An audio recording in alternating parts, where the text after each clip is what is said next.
ada kontak-kontakan dengan Mesut Ozil. Tapi Komunikasi betul. 65 miliar loh 60, harganya Mas. 68. 68 tuh bahkan. 68. Nah, ini angka sebenarnya nih baru muncul. Ini kayaknya udah nggak sabar banget nih mau ketemu Mesut Ozil.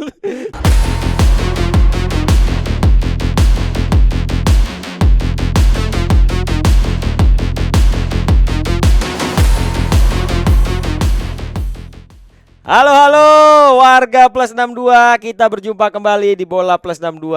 Tentu saja sama gua Stuart Henry dan juga the one and only.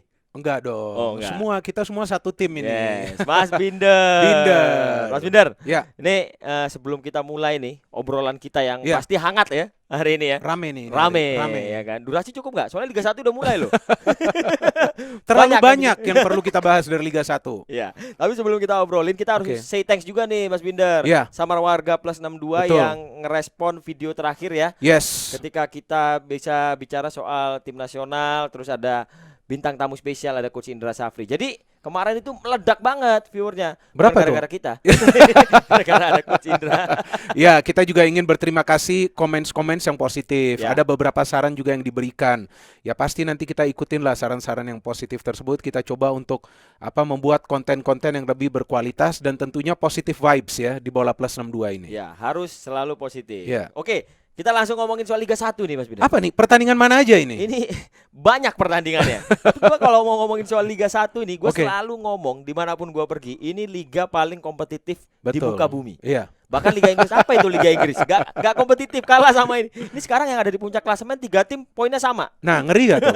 37 kan? Ya. 7 tambah 3 berapa? 10. Nah, hoki nih. Wah, Ya benar kan, artinya hoki nih. 7 tambah 3 itu kan 10, 3 tim loh.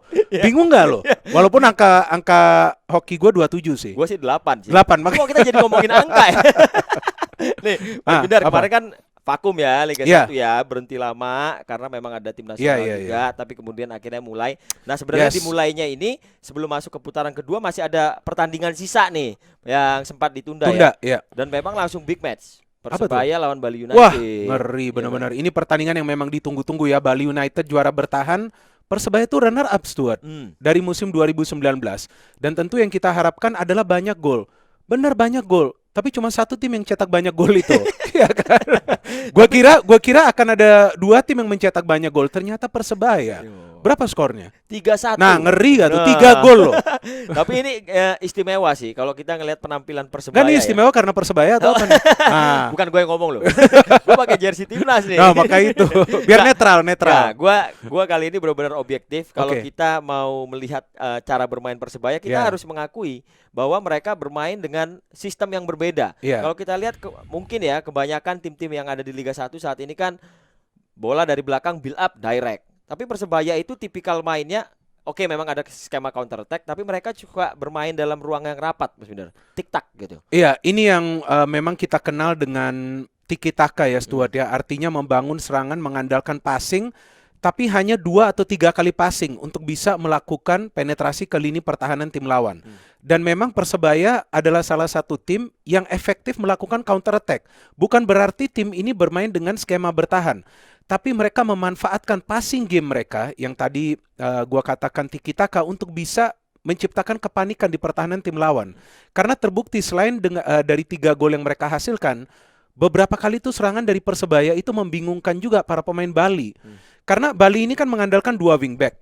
Nah, pintarnya Coach Aji Santoso bahwa serangan dari Persebaya itu tidak dibangun dari kedua sektor yang ditempati 2 wingback Bali tersebut, tapi dibangun dari tengah.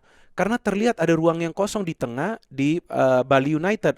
Karena terus-menerus menyerang dari kedua sektor flank, tapi mereka tidak bisa menerobos fullback dari Persebaya, maka terlihat di tengah juga para pemain dari Bali itu ikut support. Ketika para pemain tengah dari Bali itu ikut support, pertahanan juga naik tinggi, disitulah terlihat Persebaya bisa mencari peluang. Jadi menurut Mas Binder tuh cukup sukses nggak sih Aji Santoso? Soalnya kan kita tahu di awal musim tuh Iya. Bonek tuh sempat protes banget sampai ada yang ngirim karangan Oke. bunga kan waktu itu.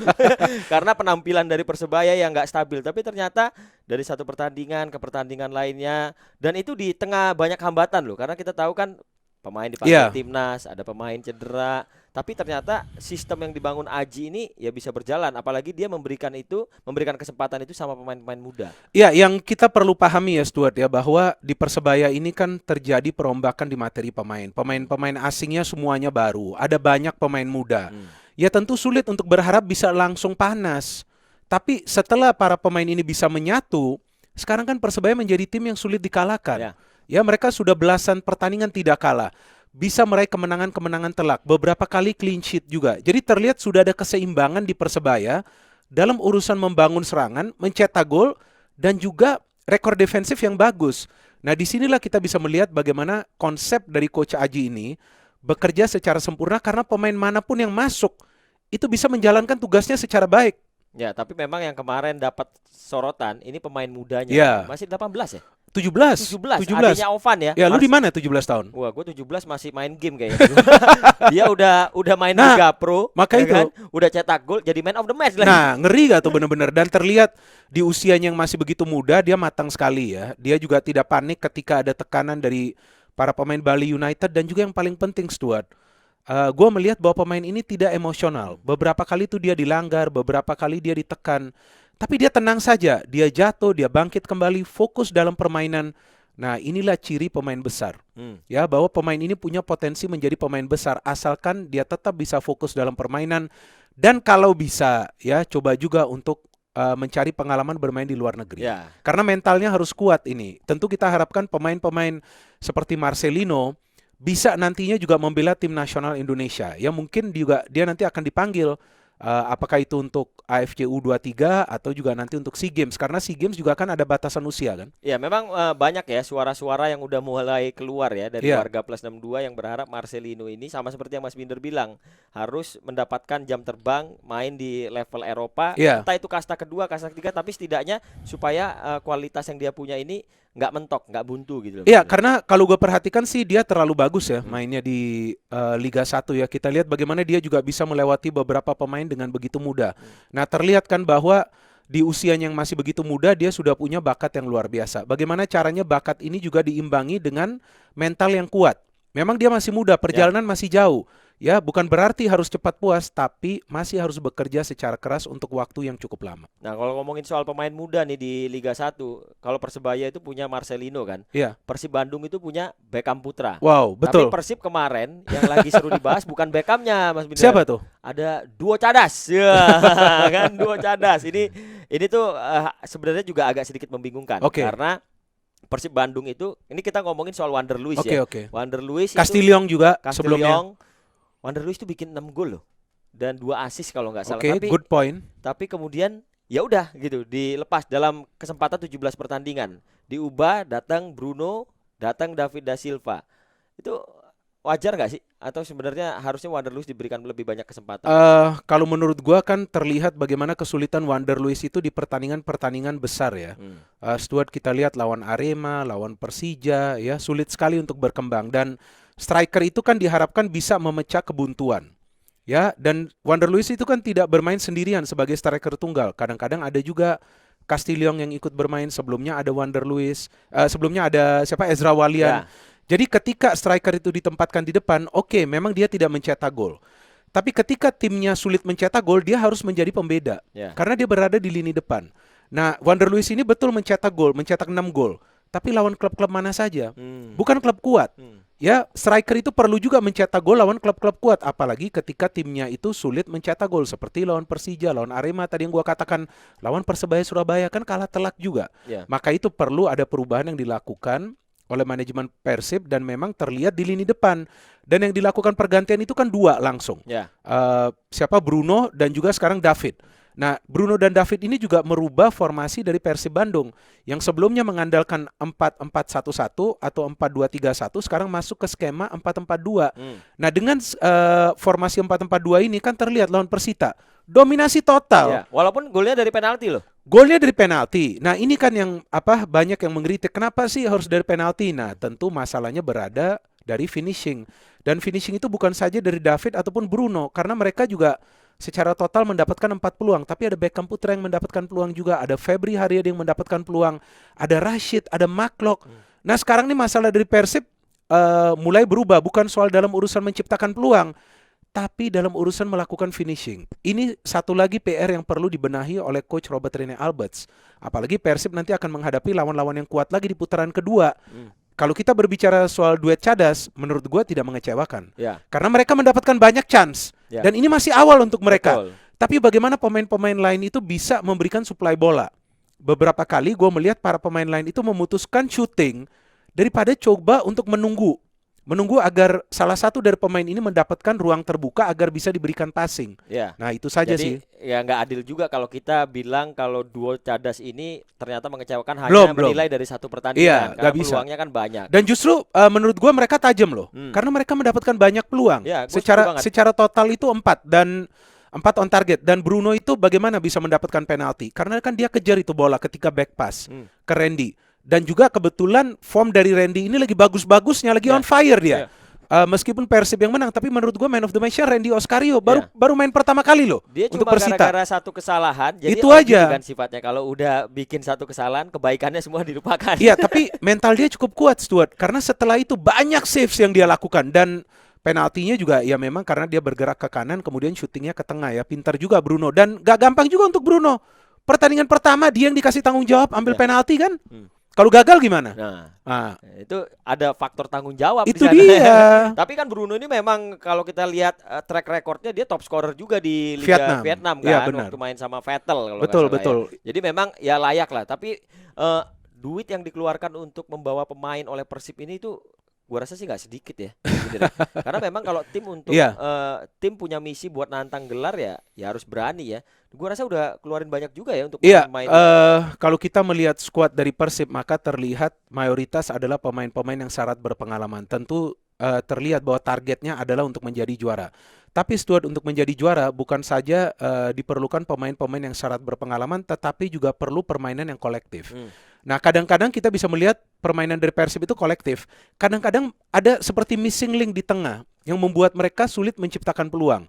Jika missing link ini bisa dipenuhi oleh McClough atau juga Rashid, dan dua pemain ini selalu bermain, ya saya kira bahwa Persib ini bisa menjadi salah satu tim yang akan menantang serius untuk menjadi juara. Mereka sudah membuktikan kan sekarang Mas Bida, mereka ada di puncak. Jadi Itu kemarin kemenangan dari Persita itu bagian dari langkah penting buat sampai ke gelar yang mereka tuju. Nah, Persib kan sekarang menempati posisi teratas 37 poin. Tapi ini tadi balik lagi, ini liga kompetitif di seluruh dunia. Jadi dari satu pekan ke pekan lainnya itu gampang banget bergeser di puncak klasemen. Iya, apalagi kita tahu sekarang masih ada Arema FC. Bayangkara memang kalah. Tapi kan Bayangkara juga adalah salah satu tim yang sebetulnya konsisten mendapatkan poin. Dan kalau kita lihat rekor defensif dari Bayangkara juga tidak mengecewakan. Tim ini banyak mencatat clean sheet. Tapi Bayangkara juga punya satu masalah Stuart, bahwa mengandalkan satu center forward seperti Ezekiel Nduasel. Ketika Ezekiel Nduasel tidak main di match lawan Arema, berapa peluang sih dari Bayangkara FC? Yang gue catat tuh 3 peluang, 2 on target. Dari siapa? Dari Anderson Sales, dari free kick. 1 off target dari Adam Alis.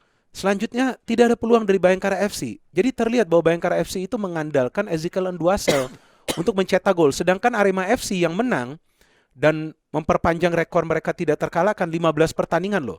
Jadi kalau kita hitung bahwa sebetulnya nih bahwa selama satu putaran ini mereka tuh tidak kalah loh sebetulnya. Dan di putaran pertama Arema hanya kalah 1 kali lawan Sleman. Jadi tim ini sudah punya konsistensi dalam mendapatkan hasil-hasil positif walaupun tidak selalu menang.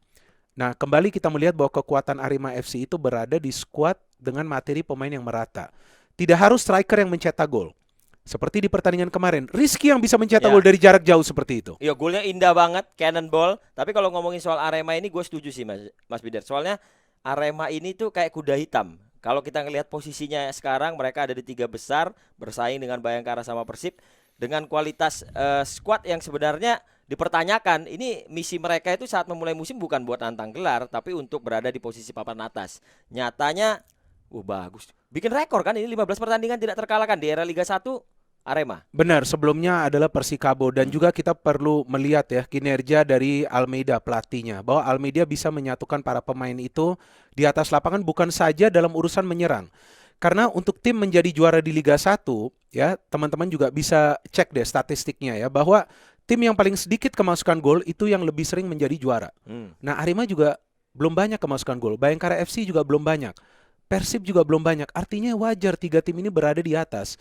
Memang masih ada masalah-masalah kecil di 3 tim ini. Ya kan tadi Bayangkara FC jika Ezekiel Nduasel absen sulit mencetak gol, atau jika dia off form.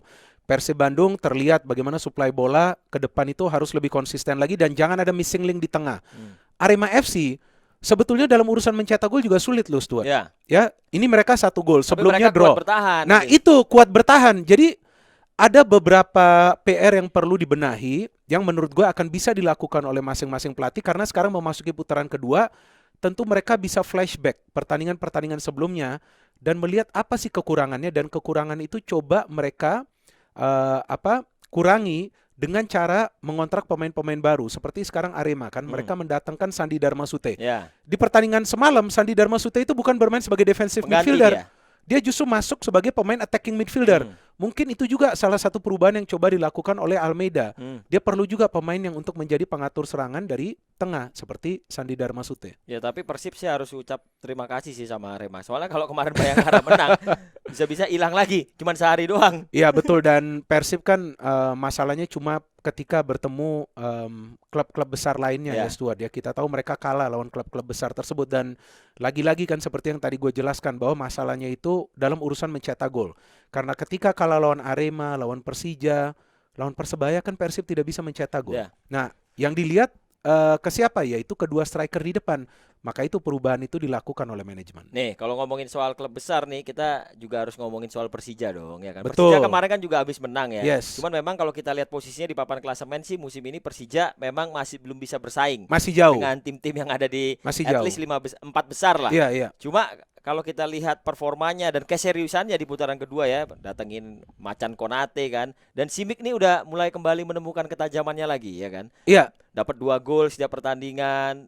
Si Rico juga chemistry-nya udah nggak perlu dipertanyakan. Cuman PR besar mungkin buat Persija itu ya, kalau jangan terlalu tergantung sama 2 pemain ini ya. Iya benar ya, terlihat jelas bahwa coach Angelo Alessio itu mengandalkan permainan dari wing ya, karena memang Persija tidak punya pemain kreatif di tengah, Stuart. Maka itu mereka mengontrak Macan Konate agar dia bisa menjadi penyuplai bola dari tengah dan juga menjadi salah satu opsi selain Simic untuk mencetak gol. Tapi dari match ini yang perlu kita perhatikan bahwa staying power dari para pemain Persija. Sebetulnya para pemain PSIS Semarang itu memberikan pressing yang cukup ketat. Sehingga terlihat di babak pertama tuh Persija cuma 1 peluang yang on target dari Simic itu. Sisanya sulit sekali. PSIS mendapatkan beberapa peluang meskipun tidak on target. Tapi terlihat mereka bisa menyulitkan pergerakan dari Rico, dari Osvaldo Hai, kemudian juga dari Bray Fatari, sehingga Osvaldo Hai, Bray Fatari diganti, ada pemain lain yang dimainkan, kemudian Taufik Hidayat masuk pun dipersulit pergerakannya, tapi lagi-lagi peran dari Rico ini luar biasa. Dan Rico ini pemain yang pintar dan juga tidak egois. Sebetulnya ketika dia masuk ke dalam kotak penalti itu pada saat Persija mencetak gol kedua, bisa saja dia syuting, tapi pemain ini tidak egois. Tapi dia kasih ke Simic. Dia kasih ke Simic. Nah, dan Simic bisa mencetak gol. Jadi memang terlihat duet dari Rico dan juga Simic ini masih penting untuk Persija. Tapi alangkah baiknya ada opsi lain dalam urusan mencetak gol. Dan kita tahu Konate itu kan punya rekor yang cukup impresif dalam urusan mencetak gol. Sayang dia tidak main di match kemarin karena ada urusan administrasi yang belum selesai yang gue baca. Nah, seharusnya nih di second match di putaran kedua Konate turun. Nah, nanti kita lihat ada perubahan nggak? Warnanya berbeda. Warnanya berbeda nggak? Karena ya? pelatih Angelo Alessio juga kan mengatakan setelah match bahwa seandainya dia bisa melakukan 8 pergantian pemain, maka dia akan melakukan 8 pergantian pemain. Jadi terlihat bahwa para pemain Persija tuh tidak bisa melakukan counter pressing dari pressing yang dilakukan oleh para pemain PSIS Semarang. Padahal PSIS Semarang itu tidak tampil full tim, Stuart. Kan banyak pemain-pemain yang belum bisa bermain kemarin. Ya, tapi nyatanya kan Persija bisa membuktikan kalau mereka tanpa Macan Konate pun udah bisa menang. Nah, yang ditunggu nanti bagaimana Macan Konate ini masuk ke kekuatan, dalam memberikan kekuatan Persija ini. Ya, ini yang memang mungkin formula yang mereka butuhkan untuk bisa bersaing di papan atas sih, Mas. Iya, apalagi kan Persija juga perlu mencetak banyak gol ya, Stuart ya. Kita lihat dari statistik Persija, mereka belum banyak mencetak gol ya dibandingkan klub-klub lain yang berada di papan atas. Jika Persija lebih banyak mencetak gol, berarti mereka akan bisa lebih banyak meraih kemenangan, bukan hasil seri. Karena sekarang ini Persija bersama Arema adalah dua tim yang banyak mencatat hasil seri. Tapi Arema memang lebih produktif, maka itu mereka bisa menang lebih banyak match. Ya, tapi salah satu tantangan juga di Liga 1 ini PR-nya adalah bagaimana menjaga kebugaran ya, rotasi. Karena ini pertandingannya bakalan padat banget. Betul. Sampai nanti harus selesai di bulan Maret kalau nggak salah, karena ada bulan puasa. Kemudian harus sudah mulai lagi nanti musim depan. Jadi ini benar-benar dikejar. Ini salah satu PR loh. Pelatih harus pinter-pinter. Makanya memang di putaran kedua terkadang pelatih itu memilih pemain baru itu bukan hanya karena peran yang posisi yang dia butuhkan, tapi juga kadang dia butuh pelapis juga ya Mas Binder ya. Iya benar, untuk rotasi ya. Ini kita lihat ya klasmen sementara ya Stuart ya. Itu yang tadi lu katakan 3 tim di atas, tapi ada Persebaya nih. Jika Persebaya menang hari ini Lawan Persikabo. Ya, lawan Persikabo maka 36 poin. Ya kan, masih ada Bali United juga. Persija Jakarta tuh sebetulnya menang aja 2 match lagi. Masuk tuh dia dalam persaingan. Iya kan? Menang 2 match lagi. PSIS Semarang. Masih banyak waktu. Iya, masih banyak pertandingan juga, masih cukup banyak pertandingan dan putaran kedua kan baru dimulai. Ya, terlihat sih 7 besar ya ini ya. Kalau menurut gue sih masih punya peluang untuk bisa bersaing ya. Kalau untuk menjadi juara ya sementara kita melihat top 4 lah di atas ini. Ya, Persib Bandung, Arema, Bayangkara dan Persebaya. Ya, pertandingannya masih banyak, tapi ketegangannya sekarang udah semakin meninggi nih. Benar. Setiap pertandingan dingin kali.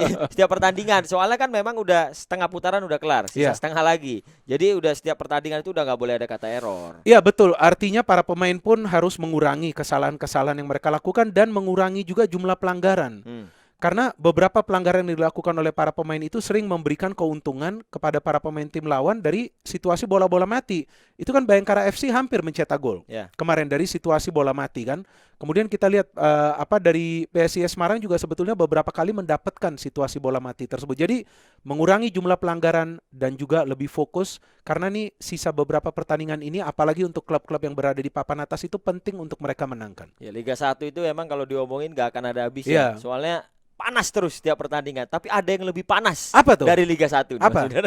Bahkan timnya belum datang ke Liga 1, tapi udah menghidupkan suasana di sosial media. Jadi mungkin kalau kita ketik sepak bola tanah air, udah yang keluar beritanya udah tentang run semua. Wah, rame itu. Nah, kebetulan nih juga ada teman dekat kita, teman dekat Mas Binder ya. Gue ngaku-ngaku doang.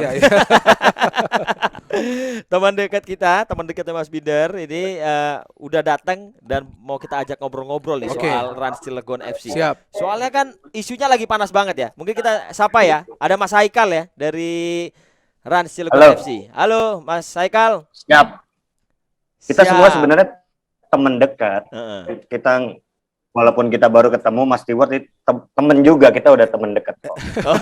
Ya siap. Nah gitu dong. Jadi kan gue nggak teksin banget kan. Mas Haikal. Aman. Mas Haikal, thank you buat waktunya. Ya. Terima kasih juga sudah diundang nih. Nah, kita ini kan lagi pengen ngobrolin soal Rans nih kan. Soalnya kemarin tuh tiba-tiba heboh banget nih semua. Lu mau buka portal berita manapun, Rans, Ozil, wah. Luis Mia, waduh. Bener gak sih ini? Bener gak sih? Kita kan harus minta klarifikasi langsung kan? Ya. Apanya dulu nih yang bener tuh, part yang mananya dulu nih? Jadi bener gak sih kalau Rans itu memang dikaitkan dengan 2 nama ini, Luis Mia, terus ada Mesut Ozil, atau ini sebenarnya cuman kayak muncul dari orang yang kepengen ngelihat Rans ngerekrut Ozil atau pengen Rans dilatih sama Luis Mia? Kalau untuk Mesut Ozil kan juga AA pernah ada juga ngobrol di Instagram ya. Ini sorry nih banyak yang lewat karena nih situasi di kantor nih, aman dong. Jadi Rans memang berkeliaran itu jadi aman. Jadi menurut AA ketika dia video callan sama Kep Hamka, dia bilang bahwa memang dia sudah ada kontak-kontakan dengan Mesut Ozil, kayak gitu. Sejauh apa kontak-kontakannya saya juga belum konfirmasi lagi, karena kan waktu ke Turki kan juga sempat sempat datang ke stadionnya Fenerbahce, keliling ketemu siapa ya, kalau di Milan tuh dia selfie Berlusconi-nya lah gitu. Presidennya kira-kira. gitu lah ya, presiden klub lah ya. Gitu. Presiden klubnya. Diperkenalkanlah AA, kemudian dia sempat video call dengan Mesut Ozil, say hi dan seterusnya, kemudian lanjutlah ke chit-chatan gitu. Oh, jadi memang ini bukan sekedar isu berarti Iya. ya, memang ada koneksinya ya. Ada komunikasi. Tapi Ada komunikasi betul. 65 miliar loh 60, harganya, Mas 68. 68 tuh bahkan. 68. Nah, ini angka sebenarnya nih baru muncul. Ini baru Ini muncul dia nih nih. angka sebenarnya. Wah, ini muncul. 68 miliar. Nah. Gue bacanya itu cuma 68 itu 64 loh. Ini kalau bisa udah tahu angka pastinya berarti wah. ini kan gini, ini harus diperjelaskan 3,3 juta 3,5 juta pound sterling itu kalau dirupiahkan 68 miliar. Wah, ini udah ada pound sterlingnya juga nih nilainya nih. Ini wah, artinya sudah ada hitung-hitungan tersendiri nih.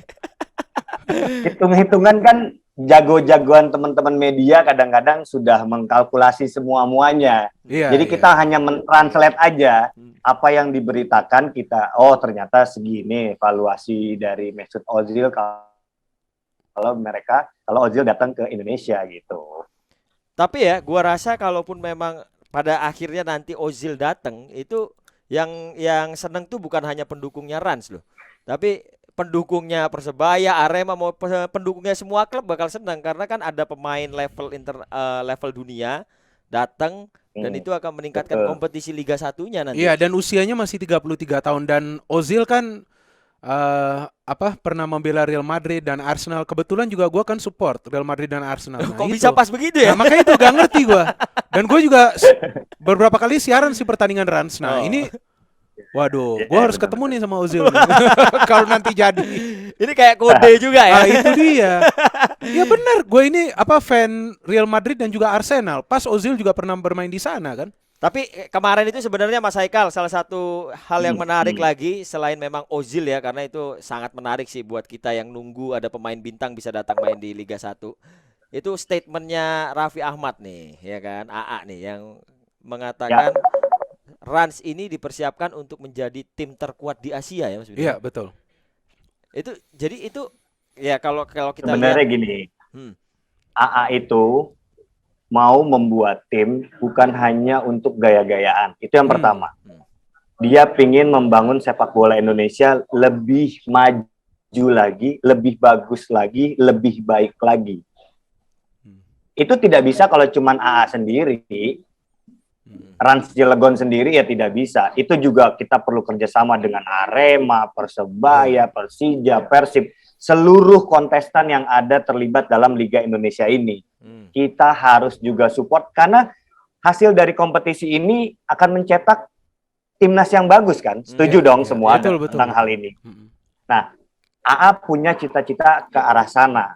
Maka dari itu AA itu memang bikin Rans ini dalam tanda kutip sambil main PS. Ini cerita awalnya nih ya. Cerita awal kenapa sambil main PS. Sambil main PS. Dia cuma bilang gini, kalau kita bikin akademi itu bagus ya. Oh iya, bikin aja, bikin. Itu bulan Desember tahun lalu. Sampai kemudian ya udah sekalian aja beli klubnya. Sebecanda itu, tapi dia seserius itu juga membangun ekosistem yang ada di dalam sini. Dia bilang, jangan tanggung kalau mau bikin sesuatu tuh jangan tanggung. Kita buat aja dulu. Makanya kemarin tuh memang kita mainnya di Liga 2, banyak yang mencibir Rans tuh tim konten, Rans tuh tim konten, Rans tim konten.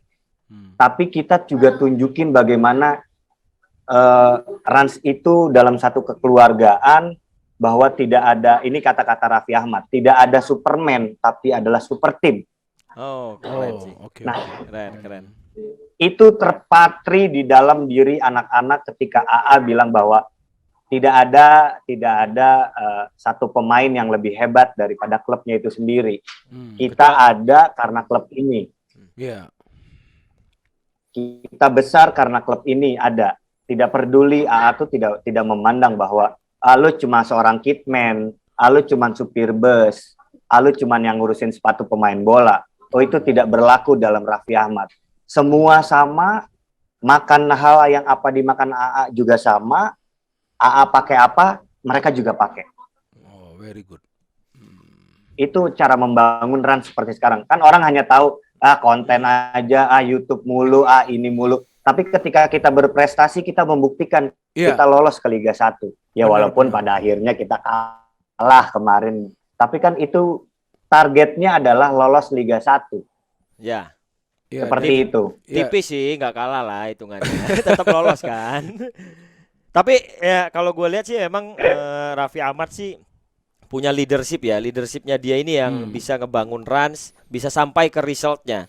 Jadi promosi dan gue sih ngelihat keseriusannya itu dari level akademi itu loh Mas Windu. Iya itu dia dan maka itu kan sekarang yang juga kita baca itu di media juga ada nama Luis Mia ya yang dikaitkan dengan Rans. Nah ini juga nih yang perlu kita tanya juga ke Mas Haikal. Ini dengan Luis Mia ini seperti apa? Kalau tadi kan sudah dijelaskan soal Mesut Ozil ya. Oke. Kalau soal Luis Mia nih, kan Luis Mia juga dikaitkan. Saya harus pindah tempat karena internetnya kurang stabil. Boleh saya pindah sebentar aja? Ya boleh. Boleh nggak? Boleh. Nih. Silakan. Boleh banget. Ini kurang stabil internet kita nih. Sebentar. Ya. Masa di Kekaisaran Andara masih kurang stabil ya? Soalnya lagi ada live streaming jualan. Jadi sebenarnya secara koneksi baik sebenarnya. Gak, kita bagus juga bisa mendapatkan tadi informasi tentang Mesut Ozil ya. Jadi memang ada wacana untuk mendatangkan Mesut Ozil. Jadi ini bukan isu yang dibuat-buat, emang beneran ada. Raffi udah ke sana, ketemu ya artinya kan udah ketemu sama presiden klub tempat Ozil. Iya, tempat Ozil bermain. Iya, itu dia. Jadi emang sudah ada pembicaraan, tinggal nanti realisasinya ini masuk nggak hitung-hitungannya nih? Iya, itu dia. Karena tuh tadi sudah keluar angka itu. Berapa tuh? 68 M. Kalau udah bisa keluar angka pasti. Ada pound sterlingnya juga loh tadi, juta. Itu. Angkanya itu berbeda dengan angka yang kita di baca di media-media. Itu dia, maka itu. Gue bingung juga. Ini langsung dibuka, langsung 68 M dan berapa itu? 3,5 juta atau berapa itu pound sterling? Waduh, ini ngeri nih. Pendekatannya udah serius. Ya ini bisa-bisa gue jadi supporter Rans nih. Wah. Loh iya dong, kan ada Ozil. Hah? Kok Rans Angel? Sekarang Rans Boys lah. Karena Ozil itu kan main di Arsenal, main di Madrid. Waduh, gue support itu dua tim. Gimana gak gue jadi supporter Rans nanti? Udah gitu, udah Ozil datang, Luis Mia. Waduh. Wah, tapi kemarin nih kalau soal kalau soal Luis Mia ini kan juga sebenarnya sempat dikaitin karena ada Best kan di sana ya, ada Bayu Ekasari ya, yang sempat jadi translator sama asisten pelatihnya Mia ya. Nah kan ada rencana juga dari Rans kan untuk membuat akademi ya Mas ya. Nah apakah ini juga kaitannya untuk mendatangkan Luis Mia? Kalau Luis Mia kita nikmati rumor sambil ngopi aja dulu. Jadi itu ya mungkin dia juga kemarin kan ada Best memberikan Instastory dan kemudian memberikan selamat. Cuma kan ini Indonesia. Langsung dikaitkan. Wah, Rans mau ini gitu. Apa juga digoreng gitu ya Mas ya. Di Indonesia ini apa juga digoreng. Jadi kalau ada rumor-rumor semacam itu ya kita nikmati. Kalau memang rezeki ya dia datang. Tujuannya juga bagus untuk membangun sepak bola menjadi lebih baik. Itu kan sebenarnya kayak gitu. Bukan untuk gaya-gayaan. Iya. Siapapun yang keluar dari mulut Raffi bukan untuk gimmick atau apa. Raffi nggak pernah untuk sebecanda itu untuk hal-hal kayak begini. Bikin klubnya aja boleh bercanda, tapi kan alhamdulillah kita sampai sekarang ke Liga 1 dengan segala daya dan upaya kita untuk keseriusan ini gitu loh. Ya, dan apa yang ingin saya tanyakan nih Mas, sekarang ini kan sedang membangun stadion ya, betul ya? Akademi ya, yang betul. di Pluit ya, di PIK ya? Di PIK ya. Terus akan ada akademi juga, betul ya? Betul. Nah, akan ada akademi. Nah, artinya ada juga rencana dong dari Rans untuk bisa mengorbitkan pemain-pemain muda, yang nantinya akan juga bisa membela tim nasional kan? Itu cita-citanya. Itu cita-cita awalnya adalah membuat akademi. Itu yang tadi saya bilang sambil main PS, kayaknya enak nih bikin akademi. Oh iya, bikin aja akademi. Tapi kalau udah ada akademinya, nanti dia main di mana? Oh iya juga itu ya. Iya. Oh ya udah kita beli klub aja. Februari ketemuan, Maret jadi. April launching. Secepat itulah AA bergeraknya gitu. Jadi Raffi Walaupun Ahmad dia ini sempat bilang dia tidak punya pengalaman tentang sepak bola. Dia ngomong ke teman-teman Rans, gue mau beli klub bola, tapi gue nggak punya pengalaman.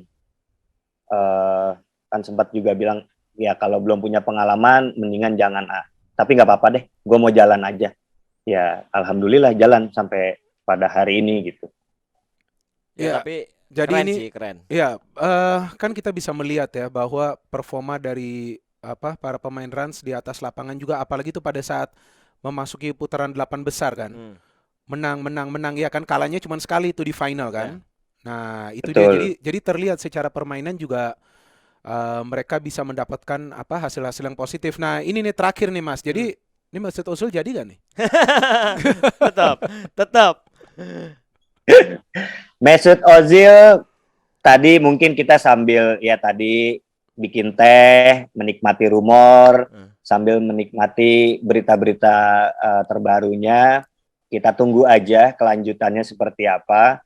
Karena saya juga tidak bisa bilang bahwa ini tidak benar atau ini juga benar gitu. Tapi nanti statement resminya biar Raffi aja yang mengeluarkannya. Kayak gitu. Tapi ada komunikasi itu benar ya Mas ya? Ada komunikasi itu benar. Oke. Ini kayaknya udah nggak sabar banget nih mau ketemu Mesut Ozil. Loh iya, main di Madrid sama main di Arsenal jago banget dia. Kan belum lama itu dia main di dua klub. Nanti itu juga pengen bilang sama AA gini aja lah, beli Ibra aja, beli Ibra gitu. Mungkin dibeli juga kali. Semua dibeli. Iya loh, kalau memang ada kesempatan kenapa enggak, iya kan? Dan terlihat kan bagaimana Rans juga dengan cepat kan bisa menjadi tim yang bisa promosi ke Liga 1. Kemudian sekarang di Liga 1 ini kan tentu kekuatannya ini lawan tim-tim yang lain yang sudah lama berada di atas kan. Dan sekarang persiapannya kan panjang. Kalau kemarin kan Liga 2 mungkin agak mepet ya, karena kan juga awalnya dari main PS bla bla bla terus tiba-tiba jadi sekarang kan. Dan itu pun resultnya dapat. Iya, dan jangan lupa Rans itu terobosan loh tahun lalu. Satu-satunya klub yang beruji coba ke luar negeri, ke Turki. Klub Liga 1 aja nggak ada. Nah, maka itu ngeri ya tuh. Dan lihat hasilnya, promosi ke Liga 1, ya kan? Jadi ini kan sekarang nanti persiapan panjang. Jadi ya mungkin ya setelah Ozil ada Ibra. Tapi amin. We hope for the best ya. Ya, we hope for the best. Tapi angka tadi udah keluar loh. Udah Angkanya tadi udah keluar. Boleh dipublish nih ya. 3,5 juta pound ya. Angka itu saya lihat juga dari Instagram tadi pagi. Oke. Tapi sempat bilang gini, ini terakhir. Sempat bilang gini. Walaupun kita lolos ke Liga 1, kita ini tim baru kemarin sore. Kita harus masih terus banyak belajar. Kita tidak bisa mengandalkan sesuatu yang beli. Nggak bisa. Kita harus punya pengalaman juga. Kita harus berguru kepada tim-tim Liga 1 yang sudah lebih dulu menyicipi kompetisi ini. Kita harus banyak belajar. Itu pesan AA ke semua, baik itu official, manajemen maupun para pemain. Tidak boleh kita menjadi angkuh karena sesuatu yang kita dapat itu bersama-sama, bukan karena individual. Itu selalu pesan AA yang selalu diingatkan ke teman-teman sekalian gitu. Keren. Ya berikut dengan Mesut Ozil ini, ya saya cuma hanya bisa bilang, silahkan dinikmati dulu rumornya. Yang mau makan sambil makan biskuit ya boleh, yang mau makan sambil nasi goreng ya boleh, sambil nikmati layar kaca, layar Instagram ya silakan. Tiba-tiba nanti tiba-tiba preskon nih. Ya, tiba-tiba dia udah datang. Tiba-tiba preskon udah launching, iya kan? Oke, thank you Mas Haikal. Thank you Mas Haikal. Terima kasih banyak. Makasih banyak. Sukses selalu. Terima kasih. Thank you. Sukses selalu buat teman-teman juga. Terima kasih. Jaga kesehatan yang penting. Ya, sama-sama. Thank you. Thank you. Thank you. Wah, nih jadi kalau misalnya Ozil beneran datang sih seru banget. Iya, betul. Soalnya nanti dari Ozil, nanti bintang-bintang dunia lainnya akan tertarik juga. Kan? Wah, iya. Ternyata di Indonesia WhatsApp si Ozil ya kan. Zil enak kan di sana? Waduh, gila makanannya enak ya kan, udaranya enak. Nah, mau apa lagi? Ya, liganya kan? juga. Dan kita juga kan sering melihat postingan Ozil di sosial media sering juga kan. Ada tentang Indonesia juga pada saat dia mengucapi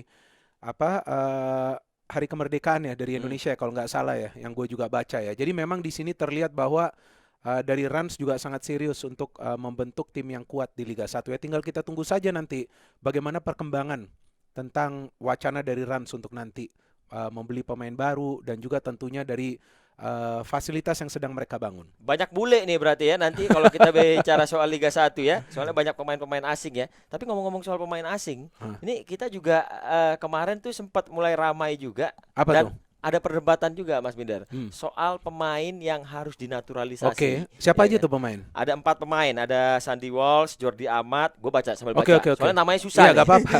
Ragnar Oratmangun sama Mads Hilgers. Nih kalau gua salah baca mohon maaf ya. Tapi ini kita bisa lihat juga nih profilnya nih. Ragnar Oratmangun ya. Ya, ini masih muda. Nah, ini posisinya winger. Oke. Yang lain sisanya posisinya lebih ke Defender. bertahan ya. Nah, ini kan pemain-pemain yang dinaturalisasi juga sesuai dengan rekomendasi dari Coach Shin Tae-yong kan.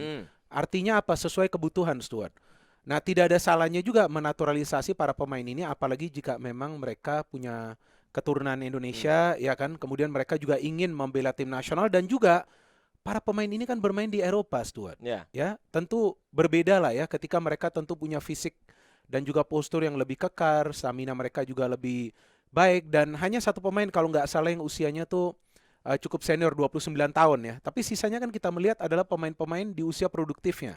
Dan jika pemain-pemain ini masuk, ya tentu untuk bisa menambah kekuatan di tim nasional Indonesia karena tim nasional seperti Thailand, seperti Malaysia, sekarang yang gue dengar Vietnam tuh akan menaturalisasi pemain. Banyak di level Eropa juga itu juga banyak. yang Iya, maka itu. kita lihat Italia kan dengan pemain seperti Moise Jorginho, ya kan nggak ada salahnya juga, ya kan asalkan ya mereka dalam usia produktifnya dan juga kualitas. Jadi jangan dicari kuantitas tapi kualitas tuh. Ya, jadi Mas Binder ada di sisi yang setuju ya bahwa ada naturalisasi.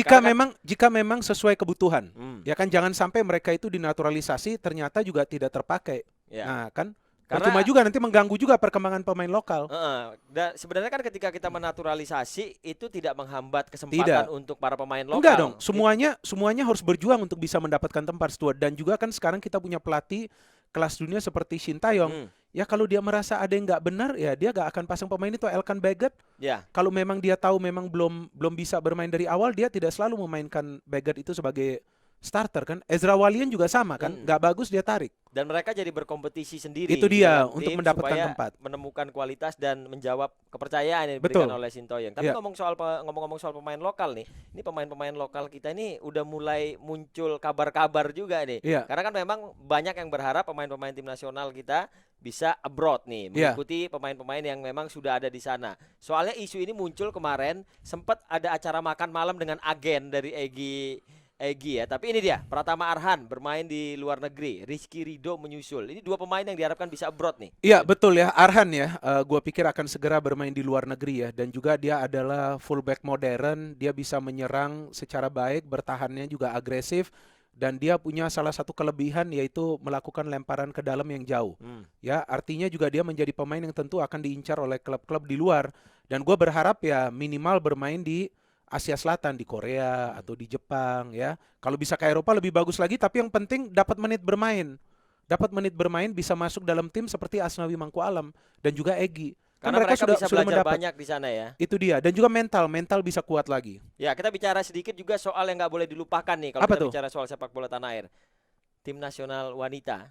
Sebentar lagi mau main ya di Piala Asia. Di Piala Asia. Tapi ada satu hal lagi yang membanggakan. Apa itu? Ini ada pemain pemain wanita pertama dari Indonesia yang dikontrak main di luar ya. Dikontrak untuk tim Roma Calcio. Ini mainnya di Serie B. Serie B, ya. Dan ini gua rasa sesuatu yang sangat membanggakan. Iya, benar sekali ya, Shakila Aurelia ya. Jadi dia menjadi pemain pertama yang bermain di Eropa. Nah, ini juga menjadi starting point untuk pemain-pemain lainnya.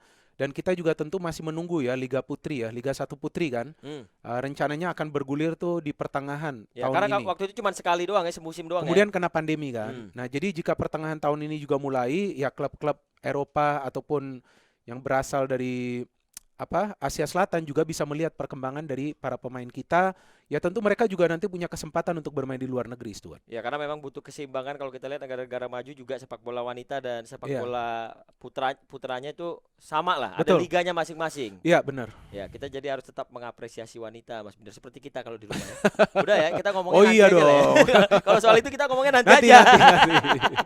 Terima kasih warga Plus 62 karena sudah menemani kami di Bola Plus 62. Jangan lupa komen, like, subscribe supaya kami bisa terus datang untuk menyapa Anda warga Plus 62. Dadah. Thank you. Thank you.